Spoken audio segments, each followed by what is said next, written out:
Monsieur Mamadou Sakho, bonjour. Bonjour. Vous êtes le secrétaire général du ministère de l'Élevage qui a en charge l'organisation de la Journée nationale de l'élevage. Quelle est la particularité de cette édition, justement? Vous savez que déjà pour la Journée nationale de l'élevage, ça a été institué en 2014.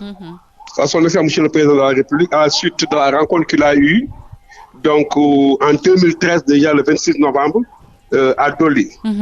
Donc la particularité de cette journée intervient dans un contexte marqué par la crise sanitaire, où vraiment le Sénégal a eu donc à adopter le plan d'ajustement donc accéléré, le PAP 2A, ajusté accéléré le PAP 2A, qui l'un des enjeux prioritaires porte sur la souveraineté alimentaire.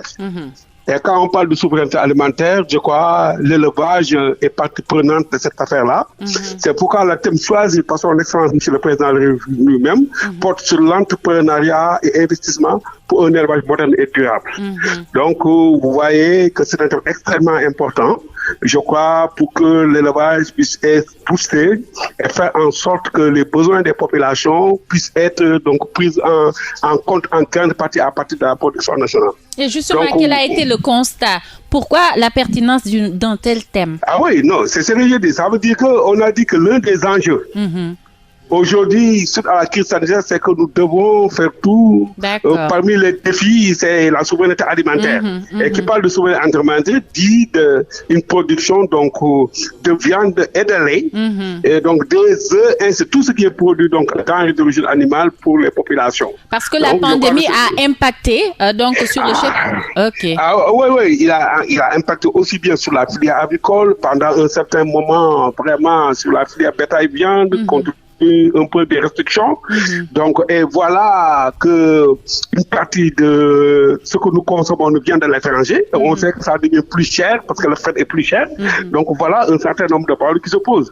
Et je crois qu'à chaque crise, depuis 2008, qui nous montre qu'à chaque fois qu'il y a une crise, véritablement, il y a une flambée au niveau des denrées alimentaires. Donc, nous devons travailler à ce que nous mangeons soit produit localement. Et je crois que c'est ça. Nous avons un secteur extrêmement important. Mais ce qu'il faut, c'est vraiment d'accélérer la production de sorte que vous avez vu que véritablement que nous puissions donc produire mieux pour couvrir les besoins des populations. Donc voilà, et je crois que choisir Dara qui est au cœur de la zone sylvopastorale est une question importante parce que c'est une zone d'élevage par excellence qui concerne l'un des plus grands marchés de bétail donc de l'Afrique de l'Ouest. Donc voilà, madame, pour vous dire combien le thème est important, combien le lieu choisi est adéquat. Et justement, qu'est-ce qui est prévu pour la célébration à Dara justement? Bon, vous savez, en prélude à cette célébration, nous avons tenu le 18 et 19 novembre passé un forum sur les investissements, les opportunités d'investissement dans le secteur de l'élevage, où nous avons donc eu à regrouper l'ensemble des structures d'accompagnement mises en place par l'État. Donc l'APIX, le FONSIS, l'ADER, le FONGIP, etc. Donc le BOSPES, toutes les structures qui interviennent, la BNDE, donc la Banque agricole, pour que nous puissions donc discuter avec les éleveurs toutes les opportunités d'investissement qu'il y a. Et à la suite de cela, donc nous avons créé une plateforme d'information où tous les types de projets ont été mis en place. Vraiment, ce que nous voulons, ça veut dire aujourd'hui, c'est vrai qu'il y a l'élevage traditionnel, il y a l'élevage pastoral, mais ce que nous voulons, ça veut dire que c'est améliorer la productivité au niveau de ça, mais également vraiment intensifier l'élevage partout où c'est possible.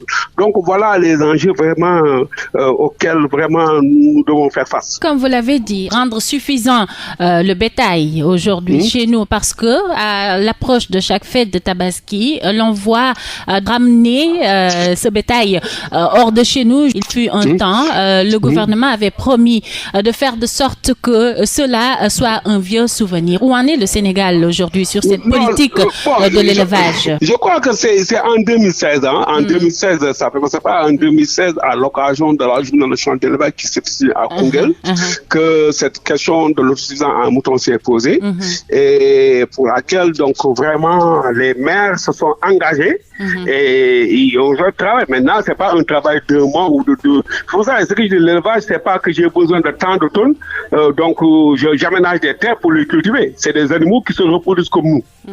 Et un peu, c'est ça, un peu la difficulté. Donc, ce que nous devons faire, c'est vraiment travailler à ce qu'il y ait moins de mortalité, travailler à ce qu'il y ait plus de rapprochement des cycles de reproduction. Ça, c'est un travail de longue haleine. Mais ce que nous avons constaté depuis la mise en place de ce programme, c'est qu'il y a quand même une baisse, j'ai pas toutes les chiffres en tête, mais il y a une baisse quand même régulière donc des importations. Maintenant, devant ce talent, nous devons continuer à travailler. Déjà, les maires pour la première phase donc, de ce programme, c'était 25 communes qui étaient engagées. Et je crois que bien en 2022, nous allons engager la deuxième phase. Et là, il y a déjà 100 communes qui sont positionnées. Parce qu'il appartient à la commune donc de mettre dans son budget une enveloppe pour aider ces populations à acquérir des brebis, notamment les femmes plus vulnérables. Le ministère de l'élevage intervient pour donc l'appui technique, apporter les géniteurs. Et ensuite, il y a l'ONG AIFA International qui vraiment travaille sur l'ingénierie sociale pour aider les populations à s'organiser pour le passage du don. Et je crois que si nous continuons à travailler comme ça, bon, on va arriver au fur et à mesure donc à résolver ce gap. Maintenant, il faut dire que c'est un pays musulman, c'est extrêmement difficile parce que chaque naissance musulmane est liée à l'abattage d'un bélier. Vous savez, et que en fin de compte, compte tenu de la population qui est importée, par exemple, on est un peu plus de 17 millions, donc, et que le cheptel quand même ruminant se trouve autour de 6 millions 500. Donc, nous devons travailler à réduire les mortalités, nous devons travailler à mieux produire, à faire en sorte qu'il y ait moins donc de temps d'intervallage. Et je crois que c'est ça l'enjeu vraiment auquel, comme je dis, nous devons faire face. Donc voilà, madame, je crois, si tout le monde s'y prend, nous pourrons donc dans un avenir proche, en fait, je dis pas autosuffisance, mais réduire progressivement cette importation et faire en sorte que ce que nous mangeons, pour l'essentiel, donc vient donc du Sénégal. Et je crois que c'est un peu tout le travail que nous devons faire avec pas simplement l'État. C'est pas l'État. L'État, il a mis un cadre. Mais maintenant, ce sont aux populations de s'engager. Parce qu'aujourd'hui, je le dis, depuis 1995, l'État s'est vraiment libéré de toutes les questions de production et de marchandises. Ce qu'il met, c'est le cadre. Maintenant, il nous appartient d'inciter les populations à donc entrer dans ce cadre-là et faire en sorte de produire donc suffisamment. Et sur ce travail, nous pouvons inscrire certainement les politiques de modernisation de l'élevage au Sénégal. Ah oui, c'est ce que j'ai dit, les politiques de modernisation de l'élevage. Donc, je crois que c'est ça. C'est pourquoi nous avons mis en place le fonds d'appel à stabilisation au niveau du ministère de l'élevage. Donc, il y a tous ces fonds-là, pas seulement, j'ai dit, le fonds 6, l'ADER, tout cela contribue à cela. Donc, il y a le programme de formation pour l'emploi et la compétitivité au niveau du ministère chargé de la profession. Tout ça entre vraiment dans ce cadre-là. Maintenant, ce que nous voulons, ça veut dire que vraiment, que ce cadre qui est mis en place, que les éleveurs emploient cela, que le privé sénégalais donc s'intègre. Parce que l'affaire là, c'est pas simplement produire, mais il faut produire et transformer. L'éleveur c'est produire, mais il faut que le privé intervienne pour produire. Parce que c'est des milliers, c'est des centaines de tonnes, disons des milliers même, de chaque territoire qui proviennent donc de l'extérieur. Et je crois que le secteur privé sénégalais pourrait véritablement bien intégrer donc ce maillon de la chaîne de valeur pour permettre de valoriser et créer des emplois. Et je crois que c'est tout le défi que nous devons enlever ensemble. En tout cas, ce qui est évident, c'est que l'État a mis le cadre. L'État a une politique définie. L'État a mis des outils d'accompagnement, des outils de financement. Maintenant, il nous appartient, nous, déjà techniciens, à appuyer, mais également le privé à s'engager dedans. Donc, on peut dire que l'élevage a un avenir chez nous. Ah oui. Non, l'élevage a un avenir. Nous progressons régulièrement. Ça veut dire que toutes les productions, nous progressons. Simplement, bon, il faut le dire, le croix de la population humaine, bon, est beaucoup plus importante. Et ça est beaucoup plus important. Et ça se comprend. Ça veut dire que les hommes sont là, nous, malheureusement, ce que nous produisons également est abattu. Donc c'est ça, et que nous avons une population en croissance, et cette population, nous devons donc lui apporter les aliments dont il a besoin. Donc c'est tout vraiment le dilemme que nous avons. Donc il y a la population quoi, il y a les effets du changement climatique, il faut maîtriser tout ça là. C'est pas quelque chose allié, faire une production respectueuse de l'environnement. Donc c'est extrêmement difficile parce que c'est plusieurs facteurs qu'il faut maîtriser. Mais je crois qu'ensemble nous pouvons y aller quoi. Ensemble parce que le Sénégal, il y a un plan national de développement de l'élevage. À tous les 5 ans, nous élaborons une lettre de politique de développement de l'élevage. D'ailleurs, celle qui vient d'être terminée cette année en décembre, et Inch'Allah, on est en train d'élaborer donc la prochaine lettre de politique qui va donc de 2022 à 2026, qui devrait donc prendre en charge l'ensemble des préoccupations des populations et aujourd'hui également des problèmes qui se posent, contextualiser un peu ce qui est dans le plan national de développement de l'élevage. D'accord. Et sur la production, M. Saros, de lait et de viande, parce que ce sont donc des choses qui vont avec. Est-ce qu'il y a eu des améliorations? Parce qu'il fut un temps également, des rapports faisaient état d'une baisse au Sénégal. Non, il n'y a pas une baisse. Ce que je dis, il n'y a pas une baisse. Ça veut dire le problème que nous avons. Nous produisons la production, la production de lait. Quoi? Ça veut dire qu'annuellement, c'est ce que je viens de dire. Et également, la production de viande également, quoi. Le lait, on est autour de 260 millions de litres de lait. Mais le problème que nous avons, et c'est ça le problème majeur, ça veut dire que l'industriel qui doit transformer le lait, SIAV, compte tenu que le lait en poudre est moins cher, SIAV préfère travailler avec ce lait-là. Le lait importé? Non, le lait en poudre. Vous savez, pratiquement, les industriels laitiers, donc vraiment rares sont les industriels laitiers qui collectent le lait local, parce que c'est un peu plus cher pour aller collecter et autres. Donc, ils travaillent, ils transforment le lait en poudre, qui est moins cher. Maintenant, l'État a pris des dispositions. Par exemple, l'État a enlevé la TVA sur le lait local collecté, donc pasteurisé totalement. L'État enlève la TVA. Ensuite, l'État est en train vraiment d'appuyer les éleveurs pour mettre en place des centres de collecte pour que les gens, compte tenu de l'atomisation des exploitations, nous mettons des unités pour qu'il y ait des centres de collecte primaires, pour que le lait soit regroupé et que ça facilite la collecte. Parce que vous savez, quand vous allez par exemple dans les pays développés, un camion vient dans une ferme, c'est des milliers de litres, donc il prend en un seul moment.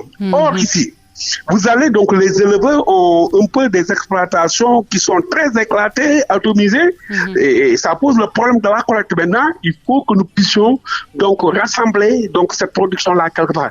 Mais je crois qu'il y a beaucoup d'efforts qui sont en train d'être faits, et il y a également beaucoup d'efforts qui sont en train d'être faits, même par rapport à l'énergie solaire, pour que nous puissions avoir des centres de collecte qui sont beaucoup moins chers.